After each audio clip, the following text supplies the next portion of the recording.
Okay, this is Photoshop for Illustrators. I'm going to teach you how to use Photoshop in a way that I think is very helpful for learning how to illustrate. All right, first we're going to start with File, New. Now, what I suggest are file sizes that are 16 by 9. That's the size of a movie screen or a TV. And this is 4K, even though it's 3840 by 2160 by 72. This is a very good size, and it's the in size of most of the graphics that you're going to see. 8-bit is small, but most graphics things only work with 8-bit inside of Photoshop. 16 is better, we just aren't really there yet.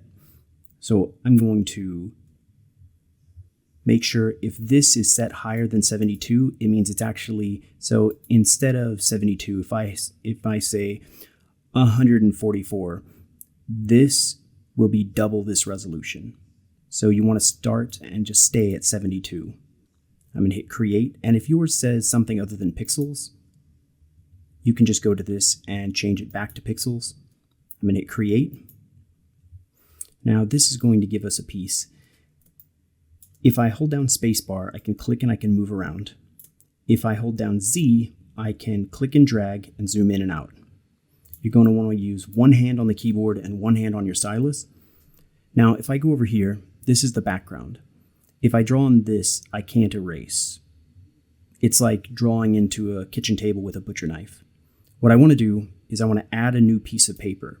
And unlike normal paper, these paper are completely transparent. So if I draw something on this layer, so say I go over to the paintbrush tool and I start drawing, I can move this around and not affect the background. Now, we're going to start with the most important tools. Yours may be set up like this. This is the paintbrush tool, or not the paintbrush, this is the pencil tool. And the pencil tool is a very good tool. It lets you draw, and it allows you to easily fill things in. Like I'm clicking and holding shift, and to connect those, I can do like that, or I can click, hold shift, and drag. If I click, hold shift, and drag, it'll start drawing straight lines. Now I can change the size of my pencil by right-clicking, and I've got the size here. So teensy, large. Control Z is how you back up. So I can draw, and I can Control Z, like if I do this, I can Control Z and just keep tapping Z until I go back. Now, pencils are very handy. You may not be able to see your brush settings, but if I go to Windows and I go to brush settings, it'll pop this menu up. This is how your brush will normally be. And what it allows me to do is the pencil tool, if I click and I hold shift and I click, I can draw shapes. So I'm clicking, then I hold the shift button down, and then I click. And I'm just going to go to the paint bucket tool. Now your paint bucket tool may be hidden. If I see one of these little triangles, that means that the paint bucket tool is hidden. That means there's a drawer. That means each one of these tools have multiple tools inside the drawers. So if yours looks like this, just click and go down to the normal paint bucket tool, and I can choose colors. If I click here, I can pick a color, hit OK, and fill that shape in. This is a very handy ability because it lets us change the background color to anything we want. I'm just going to add another layer, select, pick a medium, green, something like that. I'm going to delete these layers I can select the layer and I can press the trash can, or I can hold shift and select both of them and press the trash can. I'm going to add a new layer. Now instead of the pencil tool, I'm going to go to the brush tool. And the brush tool is going to allow us to, instead of draw, I'm just going to go back to the brush tool. I'm going to make the brushes larger. I'm just going to click and draw a straight line. And I'm going to go back to the brush tool. And I'm going to draw. Just have to set these things to defaults. I'm going to click and I'm going to draw. Let's make it the same size or similar. And when I zoom in by holding down Z and clicking, you'll see that Here it has perfectly straight lines. And if I zoom out some more here, you'll see some gradation. If I draw sideways, it makes it more obvious. I'm going to switch back to the brush tool and draw a line this way. Now, the pencil tool draws jagged lines because it has no anti-aliasing.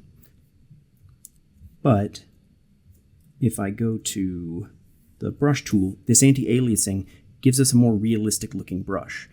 Your pencil tool is better for line work, depending on what you're doing, and pixel art. But most cases, you're going to only be using this brush. Now, how you set your brush up,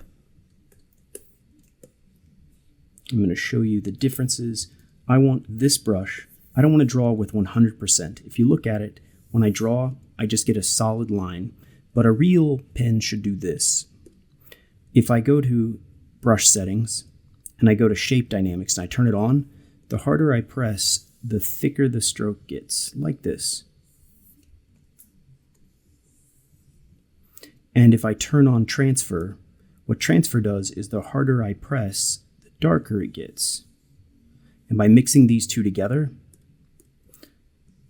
I get a tool that's far more like the tools that you're used to.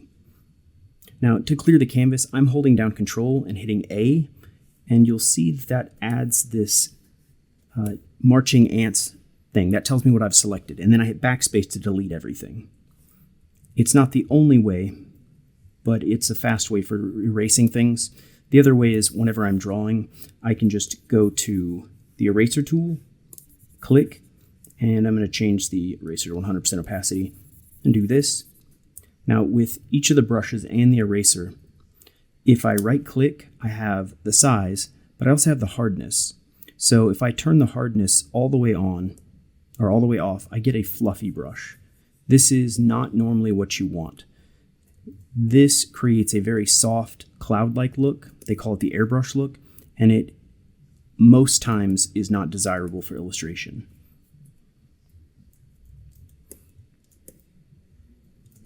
So I'm going to go to this brush, and so we've learned about the paint bucket tool, the eraser tool, and let's see, movement.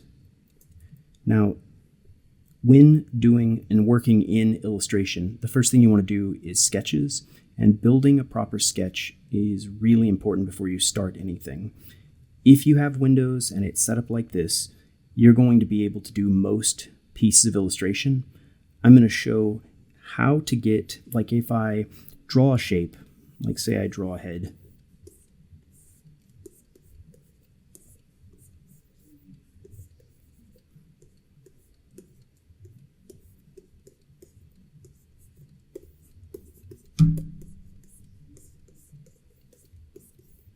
and I want to draw on a different layer, I can, while I'm on the layer here, I can hold down Control and click and drag to move the head. I can go to the layer and I can turn down its opacity, and then I can add another layer, zoom in, and whenever I'm doing sketching like this, my opacity, this one time it's set to 100.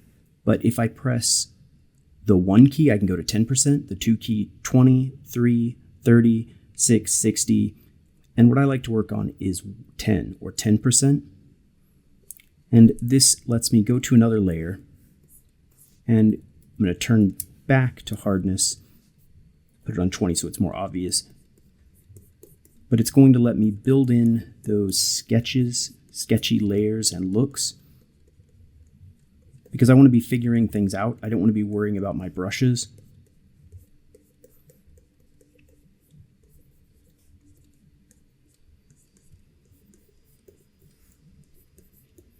Once I've got a sketch figured out, like let's just say that this is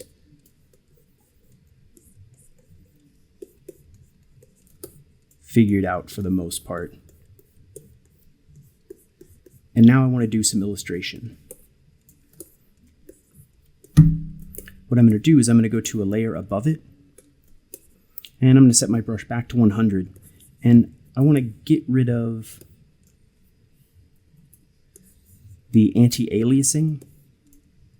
That's just the soft edges. So if I turn off transfer and I turn off shape dynamics, and I want to fill this in with colors. If I click and I'm just holding shift and clicking, and I go to fill it in. I'm pressing G, and if you hover over any of these, you'll see a thing pop up and it'll tell you what hotkey it is. See there it says G underneath the paint bucket tool as you follow its name. So I can quickly, B is brush, E is eraser, G gives me the fill tool. I'm going to fill this in with red, but I get to a problem. If I try to fill in with the brush tool, do you see there's a gap between the line color and this? That gets to be a little bit troublesome, and that's why we want to use the pencil tool. The pencil tool doesn't look as clean, but whenever I try to fill in, it will go all the way to the edges. If you're trying to change things, if I hold down Control and I hit T, I can click, and this is free transform. It lets me distort and change things. If I go to an edge, I can rotate them. And if I press Enter, that will let it exit free transform. I'm just going to click and drag that layer out. Let's do some line work. I'm just going to press B. And if I've changed colors and I want to get back quick, I can press D to get back to black and white.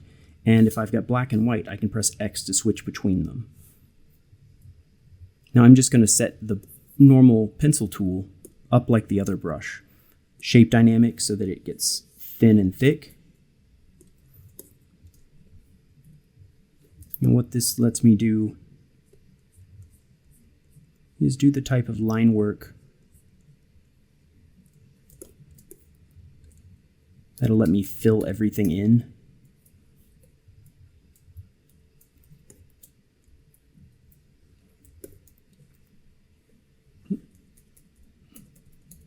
And if I draw something on the wrong layer, I'm in trouble. So I can double click and I can name layers. And if I right click the eyeball, I can go and I can change the color.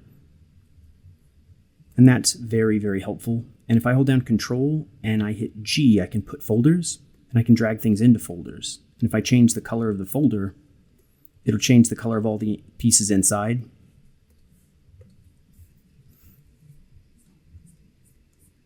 So the reason why we want to use this pencil tool is it's going to let us,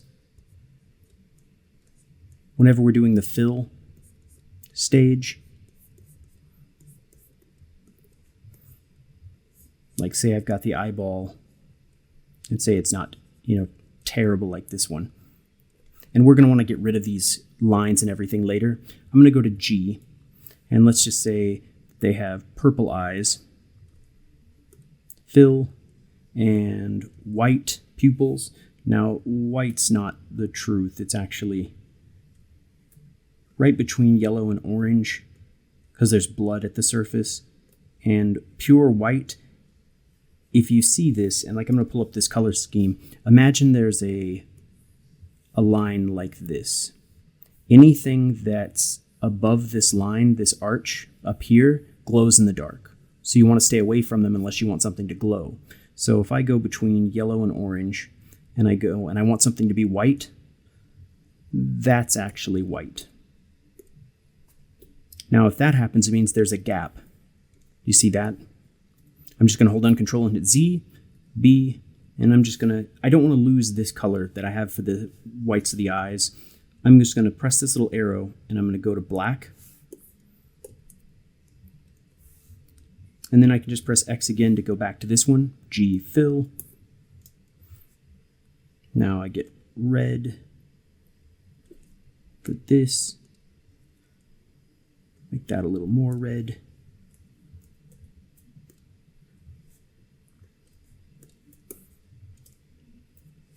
Black. And now I'm going to click this, and this highlight will be lighter than that. So I'm just going to go up, but not quite glow in the dark.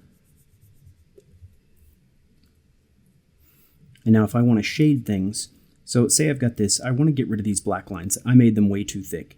I'm just going to hold down Alt to go to the pencil tool, select,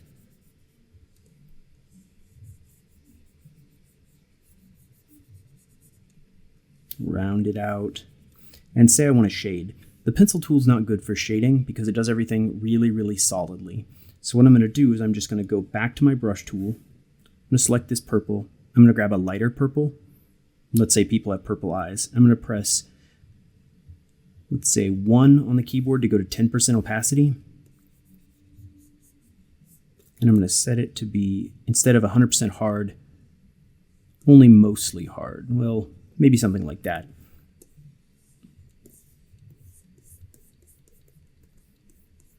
And I get kind of a jelly bean look. This is going to give me something that I'm looking for. And I'm going to say there's a reflection of the sky. So some sky kind of blues up here.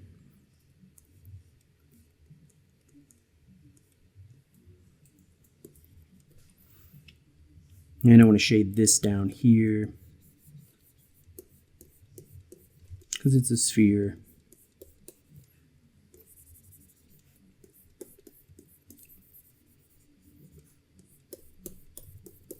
Now I want to smooth this out. So I'm going to go to the tool, the smudge tool, and I'm going to right click and make sure it's as soft as it can be.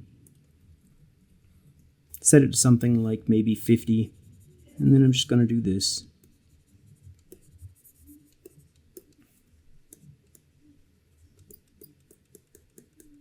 It just lets me smudge things.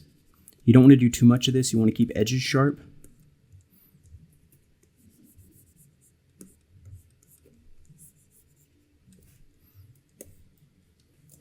Now that's a pretty lazy eyeball, but that's the beginning to this illustration style.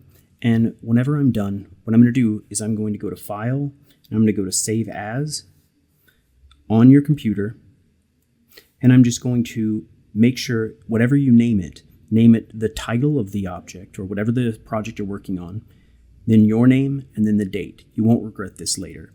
And then what I do is I always label things Builder. If I click down, I don't want to save things as a PSD. Almost nowhere can open a Photoshop. If you don't have Photoshop, you can't open a Photoshop file. That means you can't send them to clients. I'm going to save it as a TIFF because a TIFF keeps all of its layers and everything that's good about Photoshop. So when you open it later, you'll have all the layers set up over here.